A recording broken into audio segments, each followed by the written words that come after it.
I ran into this last week. Here's what fixed it for me. If your LinkedIn page has been suspended, don't worry, you can take steps to recover it. Here is how to get your page back. Step 1. Review LinkedIn's policies. Start by understanding why your page might have been suspended. Check LinkedIn's user agreement and community guidelines to identify any potential violations. Step 2. Gather necessary information. Collect all relevant details about your page, including the page URL, any emails from LinkedIn regarding the suspension, and your account information.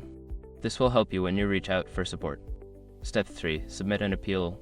Go to the LinkedIn Help Center and find the option to appeal the suspension.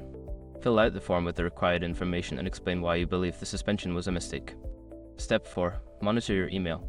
After submitting your appeal, keep an eye on your email for any updates from LinkedIn. They may request additional information or provide a timeline for the review process. Step 5. Follow up if necessary. If you don't hear back within a week, consider following up with LinkedIn support. Be polite and provide your case number to help them locate your appeal. Sometimes LinkedIn may take longer than expected to respond, so patience is key. If you follow these steps, you should be on your way to recovering your page. Good luck!